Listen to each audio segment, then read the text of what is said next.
I'm Ashley Luginbuhl. Angie O'Brien, nice to meet you. Nice to meet you too. I'm the HR director here. I'm the one that you've been corresponding with over email for the last couple weeks. So it's finally good to put a face to the name. Yeah, likewise. All right. So you ready? Yeah, let's do it. Good. So we have this room for like 45 minutes. It shouldn't take too long, maybe 10 to 20. So take your time and feel free to ask any questions throughout the interview. Okay. So how have your previous jobs prepared you for more responsibility? Well, I think that in my previous jobs, I've done a very good job of knowing when and how to delegate tasks. Okay. I think it's important as a leader to know what you're good at and to know what your team members are good at, and to not be afraid to share the responsibility and to communicate with them and do along with that. Okay, wonderful. If you found out that your superior wouldn't hire an applicant for a management position because they were a woman, what would you do? I think I'd be a little disappointed, and especially putting myself in that position, just being hired not just because I'm not being hired because I'm a woman. I think a conversation could help, but I don't know really the extent to which it would happen. Totally. Okay. Give me an example of when you had to think outside the box when trying to recruit for a position that is hard to fill. One thing that I did when I was applying for an internship is I marketed myself as someone who was interested in a specific region of the world as opposed to just being interested in international affairs in general. Okay. So I used my study abroad experience and my minor and major together to sort of provide a more specified tool than just a generalization. Okay. All right. So you find out that your boss passed up a qualified applicant and hired someone else who wasn't qualified because he was a good friend. What would you do in that situation? I think it'd be worthwhile to have a talk and be like, take the applicant that was hired and say, can you show me the qualities that were demonstrated that made you think that this would be a good fit for the company? And then do the same thing for the candidate that wasn't hired, and then just have a candid conversation about whatever the results turn out to be. Okay. And then our next one is how have you shown that you have passion for human resources outside of what you do every day at your job? For example, Society for Human Resource Management, conventions for HR. I've actually attended 2 conferences in the past. Both were sponsored by the management of the company that I interned and worked for. And so they were just really great experiences to network with others and to just learn about the field. And, it's always good to have a resume, but it's having those extra things at the bottom that really show that you're committed to what you're doing and that you're interested in learning more. Exactly.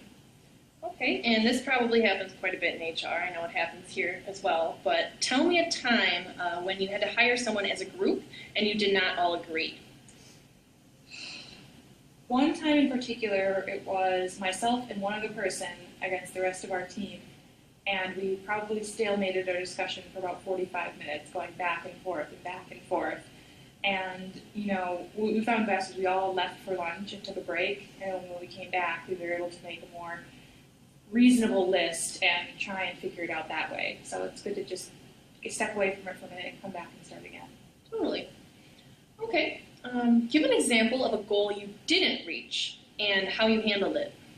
For one of the projects I was working on for the job that I currently have, our goal was to raise $500 for the chosen charity. And although we managed to raise $350, we didn't quite reach our goal, but the level of teamwork and the support that we showed in the process, I think, made up for the deficit in our goal. So even though we didn't reach the monetary goal, we did reach our team goal of uniting as a team and working together efficiently. Very cool. Okay, so describe a situation describe a decision, that you made that was unpopular and how you handled implementing it. Once when I was at work, it was involving cleaning up a bakery, and my coworkers, we knew that if we did it one way, we would be able to leave 45 minutes earlier, but because I had to do the opening the next day, I decided that we were all going to stay there and clean. And since no one could go home until everyone was finished, we all had to stay there for 45 minutes. And they weren't happy about it, but at least it got done the right way. Okay. So we're getting down to our last couple. Tell me about a time when you handled a difficult situation with another department. I think definitely once I wrote a press release using the resources of another department on campus, and that department didn't like the way that I did it, and they actually called my boss and they asked why they couldn't have a professional writer. And my boss had to describe, she's a student, she's working here for 3 years, it's what she does.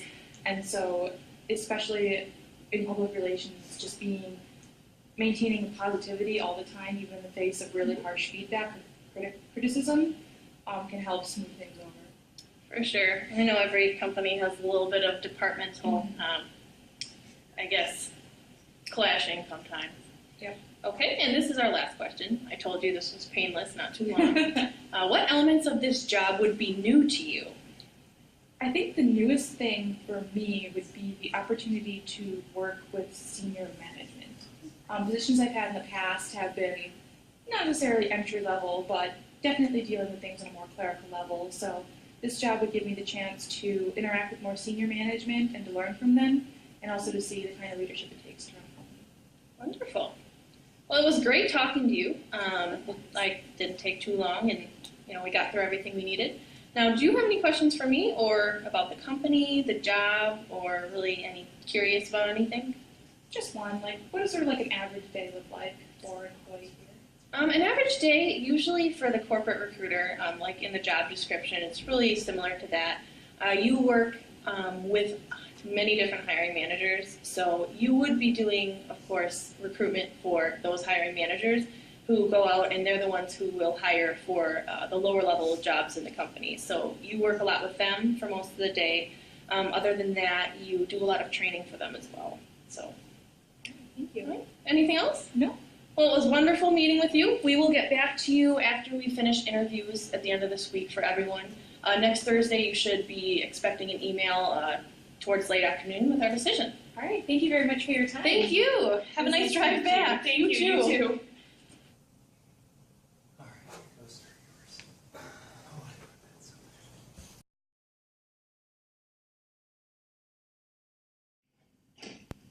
Hi, nice to meet you. My name is Tony Schiffman. Ashley Luginbuhl. Nice to meet you. Have a seat. I'm the Director of Human Resources here. I hope your drive over was pleasant. It was pretty good. Good. How was your stay? It was actually really nice. I got in really early, so I had a full night's rest. Good. I really like that hotel. So basically, this interview will take anywhere from 15 to 20 minutes. But feel free to ask any questions at any point. We do have up to 35 minutes available to us, so any questions at all, please feel free to let me know. Okay. And ask them.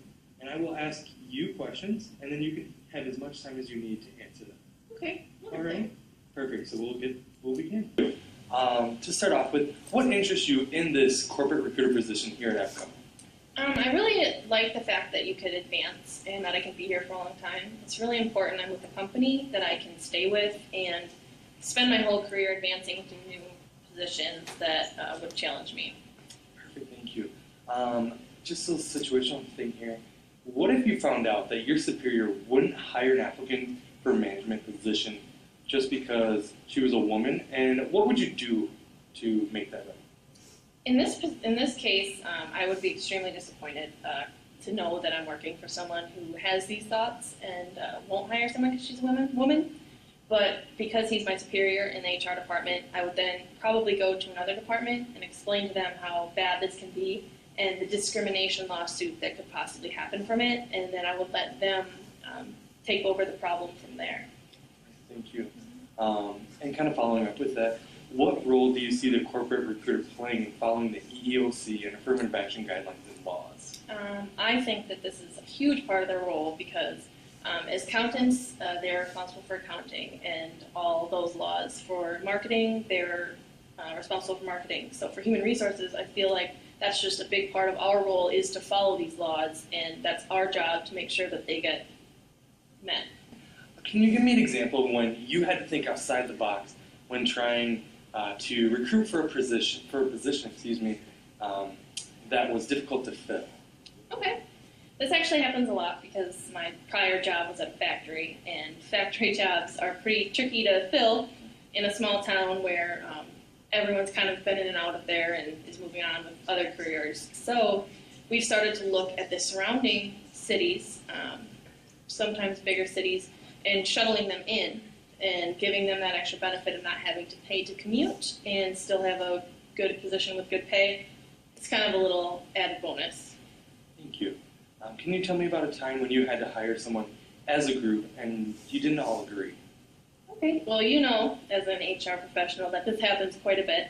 And I've learned over the years that I'm not always right and that I should give the other person or the other people the benefit of the doubt and listen to what they say and really think, is my idea better, or is it just the fact that I want to be right? So more cases than not, you come to an agreement with everyone, and after weighing the positives and negatives, usually it works itself out. Thank you. Can you tell me about a time when you had budgetary constraints, and how did you deal with that? Okay, you also know as an HR professional that the HR department is not really looked down upon, but usually is seen as the first department to get cut. And so we've had to get creative with training. So we have offered certain employees at certain levels to go train on them on their own using Prospera and pre-made training programs that they do by themselves in order to save the company money by not having to pay someone to train. And yes, they don't have to pay for it and they don't get paid to do it. However, it still helps them for career advancement in the future. Perfect. Okay. What would you do if you had just been notified that you needed to hire 5 entry-level positions to start work Monday, and it was already Friday at 1:30 p.m.? Okay. Well, I would get all of my best help together. I would explain to them the situation, and I would present it in a positive manner so that people are motivated to help and really motivate them and say, we're going to do this, we're just going to pull it out, this is our job, keep them positive about the situation, and hopefully by Monday have 5 applicants. Thank you. Please explain the different sources you have used to recruit and how they've been successful. Okay. My favorite is the career fairs at colleges. And not just one in particular, but going to all the different ones is really great because the different schools have the different specialties, and you really get a good kind of melting pot of all kinds of talent, and that's my favorite. However, online seems to be a really good way to go right now and pretty cheap. Can you please explain training that you've conducted that would relate to selection, interviewing, and kind of helping management with that process? Okay. This kind of goes back to how I was talking about motivation. Anything that you present in a positive way will be taken way better, will be accepted and retained. So any kind of management training that I give, it's always fun, exciting, short and to the point, and as motivational as possible to get people really on board. What tools have you used to anticipate staffing vacancies?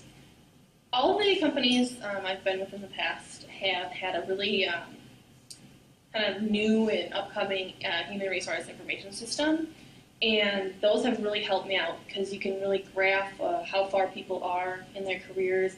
If you know someone's retiring, it kind of just pops it up for you, and that is a really great tool.